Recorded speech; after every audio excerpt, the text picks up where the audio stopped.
And then you see the rest of Jesus's ministry and life culminating in the cross, where he had power to save his own life. He had power to maybe even save the world the way that Satan was suggesting, which is seizing authority, seizing power, demanding that. But rather, he gave up his life and he laid down all of that power he had. And then that example was the greatest influencing event in the history of mankind. It still inspires people over 2,000 years later. What is it? It's a cross, which is someone dying, being executed by the political and religious leaders, being executed by the most powerful people of his day. Like, think about that.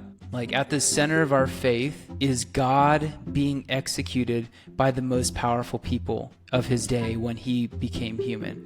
And that's the center of our faith. And so to me, that says something very profound about leadership and about authority and about power. Not necessarily that it's all evil and wrong and we need to run from it, like you guys are saying, but that there's something inherently backwards about the way the world does that and tries to influence people. Yeah. Hey everyone, welcome to the very first episode of the Kuepfer Bros podcast. I am your host, Titus Kuepfer, and I'm joined by Titus joined by is the two man. other Kuepfers. I'm joined by Joe Kuepfer and Tim Kuepfer, and that is why we call this the Kuepfer Bros podcast. These are my two older brothers. Very why old. don't you guys? Yeah, Joe's the oldest, as you can tell by his hairline.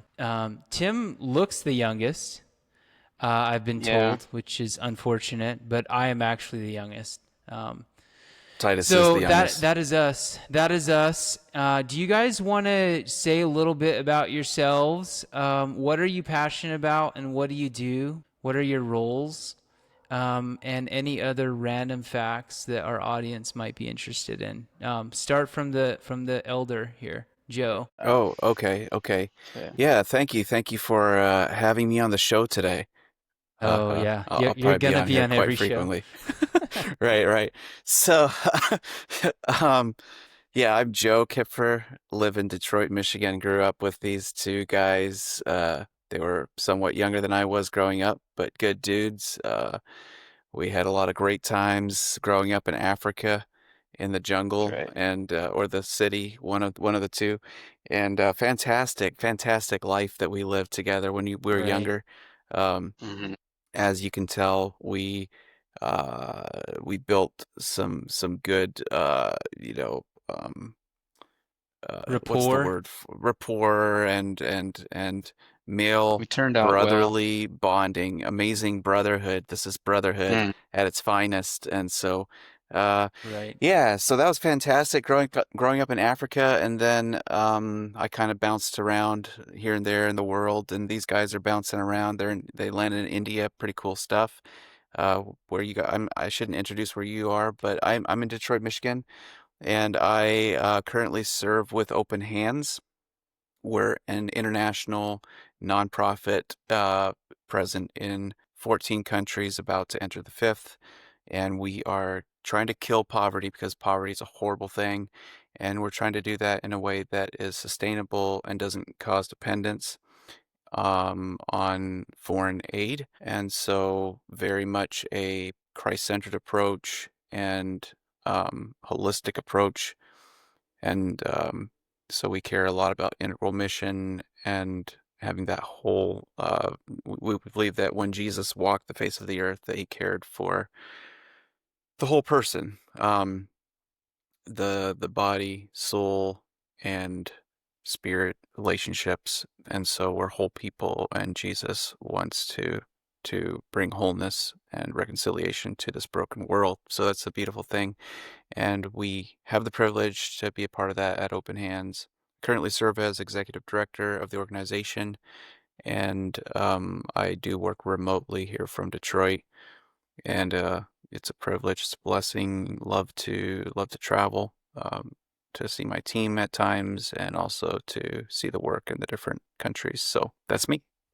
Cool. Yeah, and we're going to be talking more about Open Hands and the model there. Really cool stuff going on there. So Tim, go ahead. All right. As Joe already mentioned, grew up in Africa for 10 years, which was a great experience because now I just feel at home in the world. In fact, I almost feel more at home when I'm in like a foreign culture than when I'm back in the US.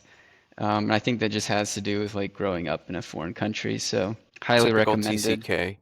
Yeah. Right. Highly recommend that life for anyone. It was good, really good. So since I was 19 years old or so, my main passion is making disciples of Jesus because he really changed my life around that age. And so that's kind of been the driving thing, and it's looked different over the years.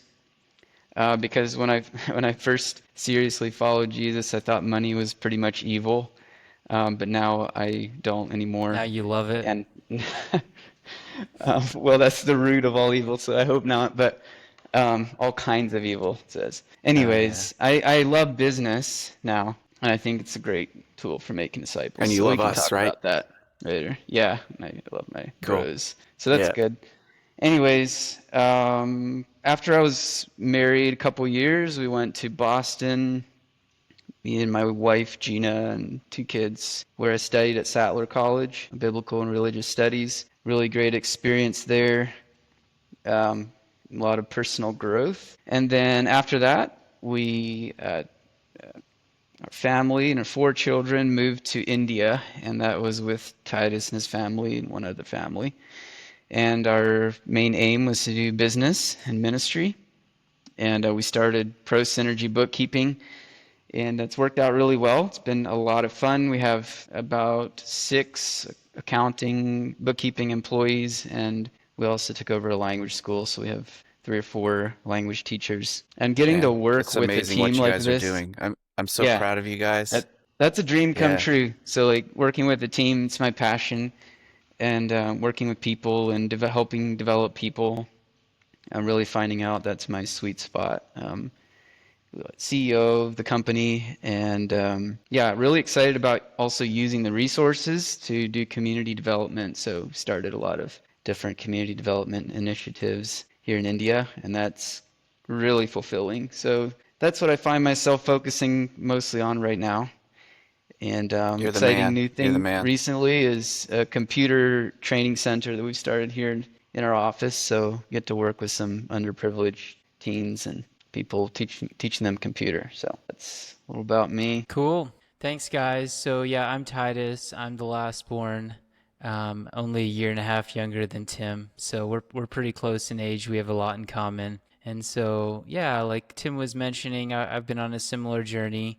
Around 19, 18, I got interested in India and decided I was going to move to India and spend the rest of my life here. And it took about 10 years, and I traveled back and forth a fair amount during that time. But finally, this dream became a reality in August of 2023 to actually shift here, as Indians So say. It means you're it like the means relocate. driving force behind the India like location vision, right? Well, yeah, I mean, India was has been on my heart for a long time. But then, yeah, Tim and Joe Wine, when that team came together, that's what actually made it happen. So it was actually a frustration for almost 10 years because I wanted to move to India, but I didn't know how that would happen. And really, entrepreneurship is the primary way that that finally got to happen for me. So yeah, I'll talk a bit about that journey as well. So well, first of all, the reason I've been passionate about India is because of the spiritual and physical needs here and wanting to make an impact for the kingdom of God. But yeah, like I said, really, it was only until we were able to start a company and move here that that dream became reality and kind of gave a structure and a frame for that to actually happen. So when I was my first job was masonry, and then I did lawn care, and then got married around age 23 or 24. And shortly after getting married, I realized that if we got pregnant, that Brenda would have to quit her job, and suddenly I wouldn't be able to pay the bills because I was making about $14 an hour. And so that's how I became a businessman. Out of necessity, I realized something needs to change. I didn't have any college education. Um, and very few skills. So I was like, okay, well, I need to do something to provide for my families. I started my first company, which was Eden Lawn Care. something that I had already been doing for a while. And my former boss sold me about 30 clients for next to nothing and helped coach me to get started as an entrepreneur. Huge blessing. There were several other entrepreneurs who helped me get going as well. Who was And your so, former boss? Sorry. Are we Julian allowed to Beachy. interrupt each other? Can we Yeah, interrupt each it's other on fine. here? Why not? Is that how you do guess on we can just podcasts? I guess we can just throw names out here as well. Julian, if you're listening, thank you. Thank you for making me. Yeah. Sold half of Eden Lawn Care before moving to India. That was late 2022 when I sold half of it, and then started Pro Synergy in the summer of 2023. And yeah, like Tim said, that's been going surprisingly well. Like, it was a big risk to move our families to another country and try to start a company that had to support ourselves, had to support us. But it worked, and it worked because we had some great folks who subcontracted to us getting started, and God, give God credit, because it was a crazy thing we tried doing. Yeah, I'm in sales and marketing here at Pro Synergy Bookkeeping, and yeah, like Tim mentioned, there's various community development projects that we're involved in here. And you guys are business partners in Pro Synergy. Is that what's the split on the shares with that? So they It's a say little bit of a sensitive topic, you know. never to do three things. Number one, people will say don't do partnerships. They're horrible. Well, we did a partnership, and they say, if you're going to do a partnership, make sure it's not 50-50. But our partnership is 50-50. And even worse, don't do it with family members. And we just struck out on all three. Right. So it's going That's great. so funny. Actually, we have an agreement in place, and that's all there. So it's going great. Yeah. And you guys are still considering letting me buy in as well, right? Hey, everything is for sale for the right price. Yeah, let's take this conversation right here on into the public. Negotiations on the first episode of the Kuepfer Bros Right. podcast. I love it. We need to add a little drama to make people interested, and how is the story going to unfold, Right. I mean, when Tim and I's partnership starts really falling apart because we went against everyone's advice, we can air all of that live here on the air. I'm sure people will enjoy that. Yeah, so this is not the first podcast I've done. I had another podcast called That Jesus Podcast with Drew Latin, and so I've enjoyed podcasting for a number of years, but this is the first podcast I've done on entrepreneurship and leadership and the sorts of topics that we're going to be exploring here. Virtually every other podcast interview, I've done debates, podcasts that I've created have been about theology and religion and some politics. So this is a bit of a shift for me. I'm excited about it. I feel like there's going to be some tension here for me because, like Tim mentioned, and I was the same way, 10 years ago, I was very staunchly anti-materialistic to an extreme. And I thought people who were making a bunch of money, especially if they were using it on themselves, were really missing the mark. And you had turned into an ascetic. Yeah. Right. I was extremely ascetic. And so with a very small old Honda Civic. Right. So I had an 89 Honda Civic hatchback, and I could fit all my belongings in it. And I had a black Fedora that I kept all my cash in. And I kind of traveled around like that for a few years. I had this big wooden cross I made that just so fit in my Honda Civic, and I would walk around with it. I was pretty weird.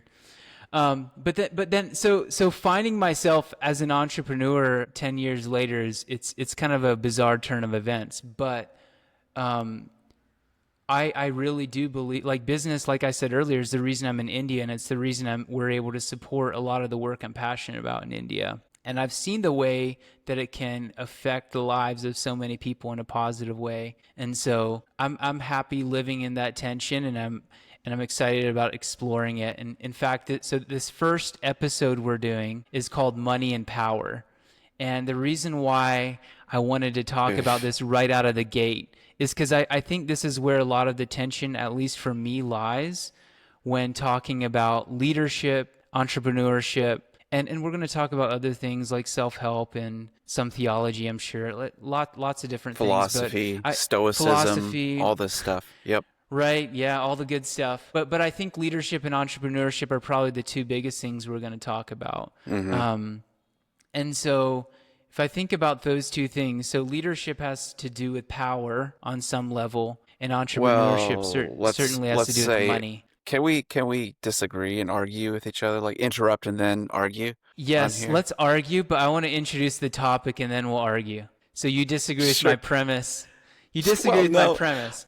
Okay. I mean, just the way you framed it, like I would reframe it probably, but that's okay. Let's just carry Okay, on. Go yeah, You ahead. have your and we're chance. gonna get into that. But for me, the reason why I framed it kind of negatively is because that's where my discomfort lies. Is that it seems like these two topics have to do with power and money, which Jesus had a very different view on than the world's view, right? And so maybe you can reframe it in a different way, but yeah, that's why it makes me uncomfortable, because of the relationship of leadership with power and entrepreneurship with wealth or money. So, okay, well, let's just get into it, Joe. You seem ready to roll here. How would you frame these two things, leadership and entrepreneurship? And in what way does it relate to money and power, if any? Well, I would say that leadership and entrepreneurship, I mean, money and power definitely are elements that become challenges and pitfalls in leadership and entrepreneurship. And if ignored, um, we as humans with our sinful nature, that we're still being sanctified, even though if you're a believer or a Christian and you're on that road of sanctification, you're still going to grapple with it and need to work on crucifying that on an ongoing basis. And money and power provide real pitfalls, I think, but also real opportunities to make an incredible positive impact in the world. So I feel, well, okay, that's the reframe before saying Okay, more, I would so say. you're not saying that these topics aren't even primarily about money and power. You're just saying that money and power can be negative or positive. It can be a pitfall or an opportunity. But you're not disagreeing with the premise that leadership has a lot to do with power and entrepreneurship has a lot to do with money, are you? Those are very significant elements, I think, that play into those Right. at And some obviously it's level. not the only elements. But yeah, so let's talk about leadership. Let's start there. So I was thinking about this. So there's three ideas I want to talk about. One is this term leadership. The other is authority, and the other is power. So I think you can lead people without having authority. And I even think you can have authority without wielding power in a negative way. So to me, it's almost like this, it becomes, these words feel more intense the further you go with it. Leadership is one thing, it carries less baggage. Authority carries more baggage, and then power carries the most. So how are these terms different, and how are they related? And maybe it just comes down to semantics, but I am interested in like the way that we have these different terms, and we use them differently, and because they do carry different meanings, and the meanings we associate with them will affect how we exercise leadership, I think. And In I some kind of way, feel like, sorry, I'm going to let you talk, Tim, but I want to say, like, we might need to actually do a series on this. I mean, this is huge sure, to unpack this. this is introducing the topic. Right. No, I was going to say that if I think about what power is, at least as relates to like people and social interactions, it's the ability to influence other people in all kinds of different ways. But like that's maybe the positive way of looking at it, because I would say that's how I kind of define leadership as well, is influencing people. Hopefully you're leading them to a good place.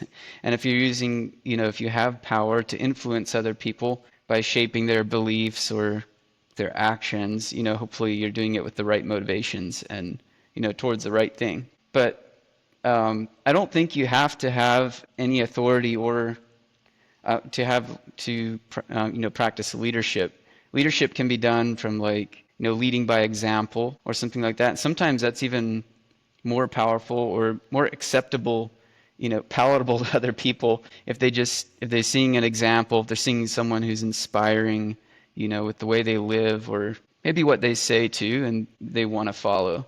Whereas if you have some sort of power because you've got all the resources or you just have a position of authority, it's a little bit, you can still use it for good, I think, but it's a little bit harder for others to accept that and maybe be inspired by it. That's some of what I've noticed. Right. Yeah, John Maxwell says that leadership is influence, and he just sticks to that. That's what leadership is. And so you don't need a position to lead. You can it comes down to a couple different things, but your ability to influence people often comes down, in my opinion, to some things like your relationships. What are your relationships like? What is your level of being able to really serve other people, and do they feel that? I think if they feel that, you really get into a space of being able to influence them in really positive ways, and make a positive impact through that influence and through that leadership, and you can help people. Um, Power, I think, is something different than it's an element that plays into maybe positions of authority, but it's also elements that we can actually, like you don't need a position of, we all have some power to some extent. Unless we're maybe in prison, even then you might have a little bit to some extent. But if you're in prison, like your power has been kind of like by force, you don't have much power. If you're out of prison, like you have the power to do various things. Like it's kind of like your freedom and your choice to make certain decisions. So, um, now, I think the reason that we're tying it to leadership is because in leadership, generally sometimes leaders are also in positions of authority, and with that comes a greater level of power to do various things. And sometimes that is combined with entrepreneurship or businesses. And so there's both leadership and business kind of in that combination. And there's great power. Even a business like a Christian business owner has the power with their money to give it to an amazing cause, and they have the power to help a ton of people. They also have power to hurt people. They can make it very difficult for people due to their money and their authority and their power. And a lot of people have been hurt through powerful people. And I think that's why the term is so triggering, and it's such a hot button topic, because it can be used to abuse people. And that certainly isn't the heart of Christ. Yeah, I think there is a pretty big difference between influencing and leading by influence and leading by coercion. And yet there's a spectrum there, because so if I influence my friend, I have no authority over my friend. I have no power over them other than my influence. But I can influence my friend for good or for ill. And so that's on one end of the spectrum. And then maybe somewhere in the middle is like the authority I have as a boss. So if I tell my employee to do something, as long as they're in this contract with me that they're employed by me, they have to do it. But if they do not do it, like, they are free to leave the company and get a job somewhere else. So I don't have ultimate authority or power over them. Mm-hmm. Then there's like my kid. If my kid does something wrong, they will face consequences. And that's a higher level of authority that I have over my children. And then there's like Vladimir Putin, who has amazing amounts of power over people, whether they want to be influenced by him or not. He has power over people. And so it's a spectrum here. And I think as followers of Jesus, we can look at a Putin and say that's bad. That's a bad use of power. And because it's coercive. But then, like, as we go down this spectrum, like, on some level, we coerce our employees. If your employee is doing something that they shouldn't be doing, they need to be held accountable. On some level, you coerce your kids. And so, to me, it's not black and white necessarily. It's sort of like the spectrum. And so that makes it challenging for me to know, like, what level of that is appropriate for followers of Jesus, when we have the example of Jesus laying down his life, giving up power, and calling us to give up power to serve and to even allow others to abuse us. I mean, that didn't come out in a good way. There's going to be lots of people They're gonna taking chew issue that with one. that soundbite. Maybe you want to just reframe it right now for folks so that they know what you meant. Right. So Jesus talked about turning the other cheek. So there's a context in which we return good for evil. That doesn't mean allowing yourself to be in an abusive situation. Yeah, so there are times to Yeah. exit abusive situations. We're all for that. I think we can all agree here on this podcast. Absolutely. Yeah, sure thing. But I think this is why it's important to understand power dynamics. Sometimes you talk about power dynamics, even like a white person, in India. For some reason, American coming to India, Ooh, you're going to talk there about can race here. inherently be a oh no, this is going We went downhill. right to race. But there can be power dynamics, in different situations. So like we don't want to you want to be sure we're not manipulating other people, and we also don't want to be manipulated ourselves. So that's why we need to think carefully about power. Okay, what is the dynamic in this social situation? Like do I just have some power because of how the social situation is? In that case, I should be careful like how I use it, what I say. If I'm the leader in an organization or something, I should try to talk last, because if I talk first, everyone else is going to feel like they have to repeat and kind of agree with what I say. So it's just an awareness of like the power dynamics that are at play. Whereas if I'm in a relationship with someone who's very influential, and then I should also think carefully about, am I just a pawn here with this person because of the power dynamic? I think just understanding it, no matter if you have the power in the situation or if someone else might have some power play over you, just to understand and figure out, okay, being aware of it, I think is the first step, I guess. So Joe, at the beginning here, you mentioned that you think power or authority or leadership can be used for good. And so should we pursue power in order to affect positive change in the world? If power is influence and we believe that our influence is positive, which I hope we all believe that, then should we go after more influence? Should we go after more leadership? Or is it something that we should be more passive about, and if it comes to us, great, steward it, but we shouldn't directly go after it? What do you guys think? So I would not say that somebody should specifically go after power. I don't think that would be a worthy pursuit. But for somebody who feels a calling to serve, there my camera's jumping up and my AI camera's jumping up and down. For somebody have a lot of who wealth to buy that thing. for somebody who feels a calling to serve people or to go into business, I mean that is a way of serving your family and others as well a lot of times. Yeah, I think it's important to check our motives, but also not to be afraid to go ahead and press into that, and just not be afraid of this thing of, okay, well, with this comes power. I don't think we have to be afraid of it. We do need to be mindful of it, and we do need to be, if there is power that comes with entrepreneurship or leadership, trying to steward that well and not to lord it over other people, as Jesus said in the Gospels.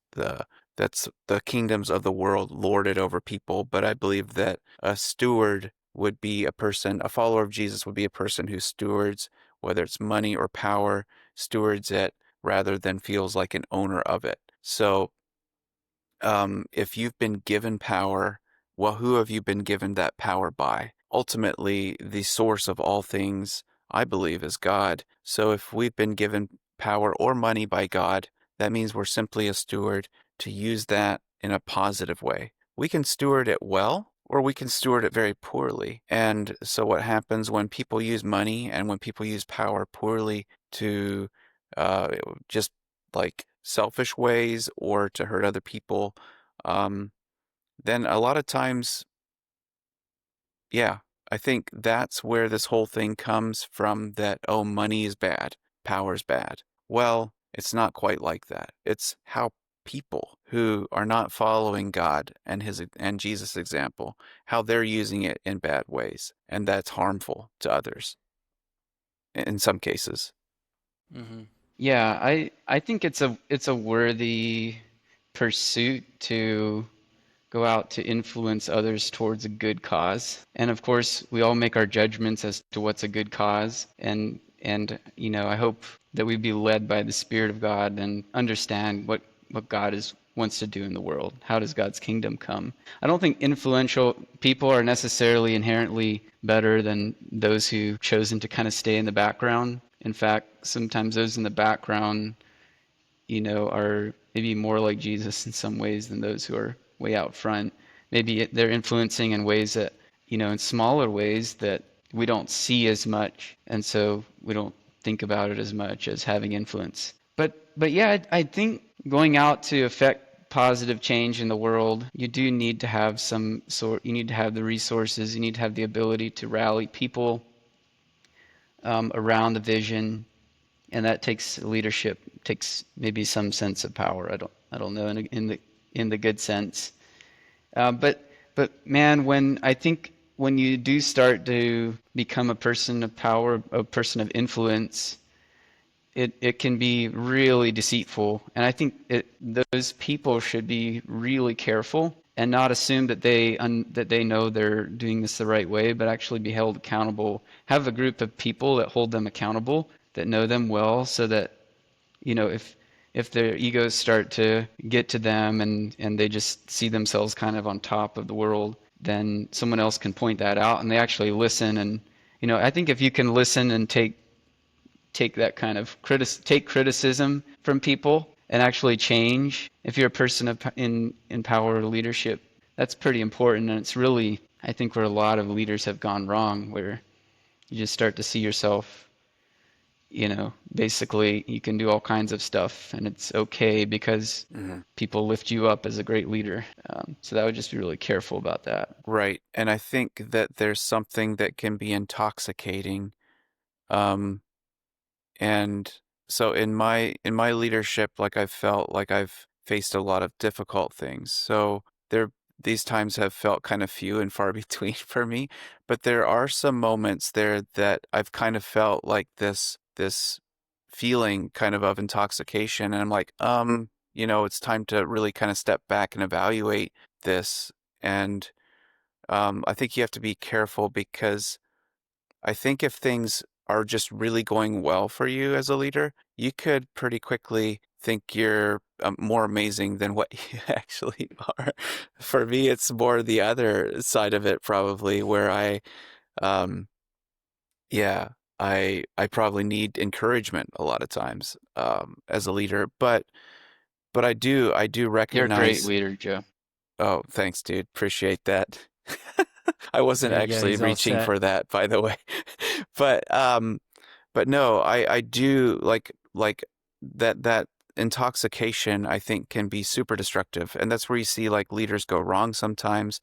And even Christian leaders, like, you hear terrible stories of Christian leaders who are hiding like affairs and even abuse. I mean, crazy stuff sometimes. And where does that come from? Well, I think sometimes it's just that intoxication where they think that they're somehow, that people almost worship them. And so then what happens sometimes too is that people are like, well, I'm not doing that for my leader. And you can have some of the opposite effect where it's hard to build trust as a leader too. And so I think there can be, yeah, it's not an easy thing. Leadership is not an easy thing. Um, but I would see it as a calling and service. Servant leadership, I think, is something that any leader should really aspire to, that, um, and humility, and just, yeah, like you said, Tim, like, I agree with you. Having accountability, people who keep you accountable that you can trust, um, I think is important. So. Yeah, there's a couple themes from the Gospels that I think about when I think about power and authority. And one is from the temptation of Jesus when Satan offered him all the kingdoms of this world if he would bow down and worship him. Of course, Jesus rejected that. And then you see the rest of Jesus' ministry and life culminating in the cross, where he had power to save his own life. He had power to maybe even save the world, the way that Satan was suggesting, which is seizing authority, seizing power, demanding that.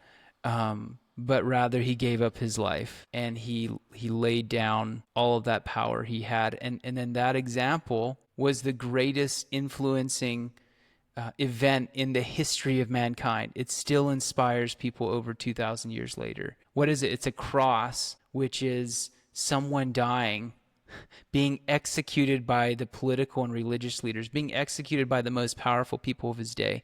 Like, think about that. Like, at the center of our faith is God being executed by the most powerful people of his day when he became human. And that's the center of our faith. And so, to me, that says something very profound about leadership and about authority and about power. Not necessarily that it's all evil and wrong and we need to run from it, like you guys are saying, but that there's something inherently backwards about the way the world does that and tries to influence people.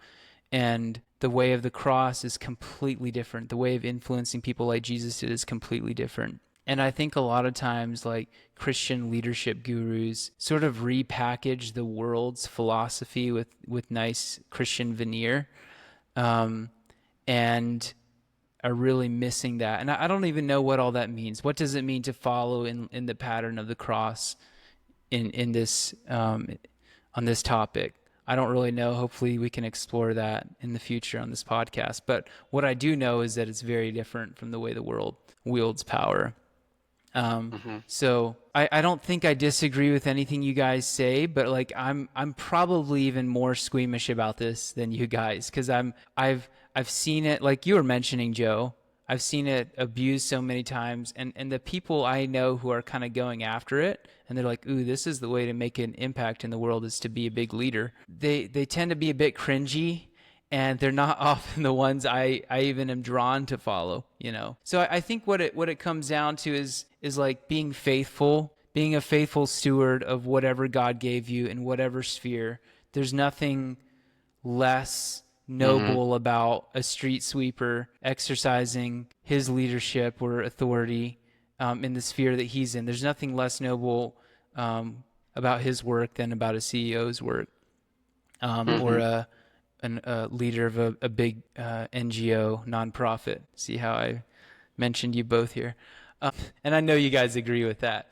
Yeah, that's kind of my uneasiness when talking about leadership. I have to filter it all through the cross and through what Jesus did. And obviously we still need to do our job, those of us who are leaders, and it's good to do it well and to have tips on doing it well, but I just think we need to be really careful about that. Yeah, I think the focus on leadership, I think it's both for men and women, but especially for men. You often say, okay, yeah, let's grow these, people in leadership skills. That's maybe okay, but there's been such a, I don't know, maybe we're talking about it too much and placing too much importance on it, because I don't see Jesus doing that. I think he was more of a leader by example and through, and in a small group of people. And I agree with you, Titus. The small things are just as important, like being faithful in the small things. In fact, Jesus said that if we're stewards of what he gives us, if we're faithful in the little things, then he can actually entrust bigger things to us. And maybe we go wrong when we try to chew off more than we've proven ourselves trustworthy of. And rather than grasping for it ourselves, allowing God to give that to us. Like Jesus humbled himself and became obedient to the will of the Father to the point of death, and then God exalted him. And multiple of the New Testament writers talk about, humble yourselves. Even Jesus said, humble yourself, and God will exalt you. And it's kind of turned around. It's like those who try to exalt themselves, will be humbled, but those who humble themselves eventually will be exalted.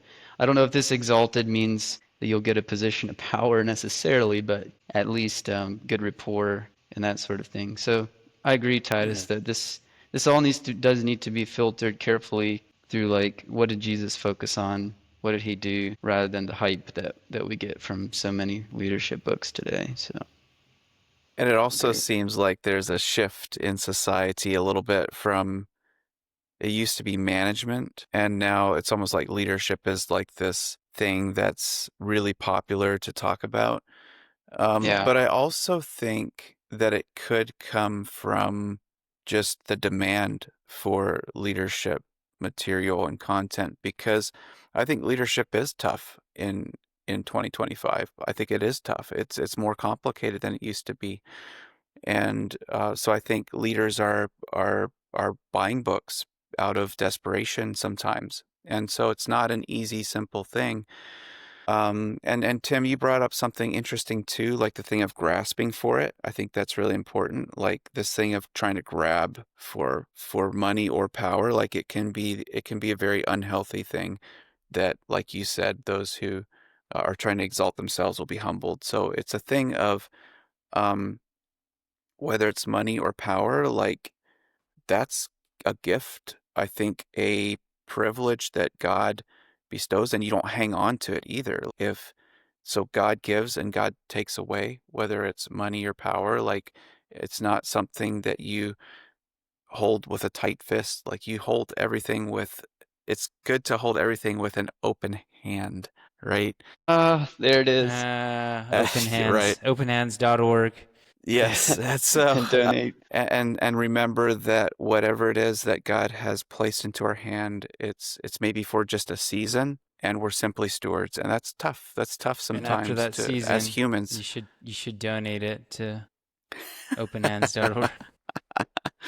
So God gives us things for a season, and we're blessed to be a blessing, no matter what that is that God has given us. Like they're even just our talents, even just our relationships, being a steward of our relationships, being a steward of our families, loving our kids, training them, teaching them about Jesus. That's stewardship too, right?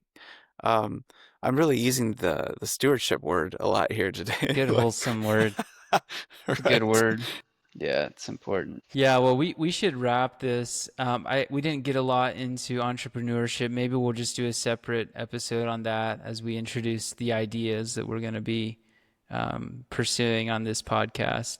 But yeah, so in the future here, we're also going to be interviewing some guests, but the three of us will be regular hosts, and I'm really looking forward to this, exploring some of these themes and seeing where it goes. So I have not created the channels where this will be published yet, but by the time this goes live, they will be created. So please follow us wherever you're watching or listening to this, and we will be back in 2 weeks. Thank you guys. Thank you, Good one. Titus. Yep.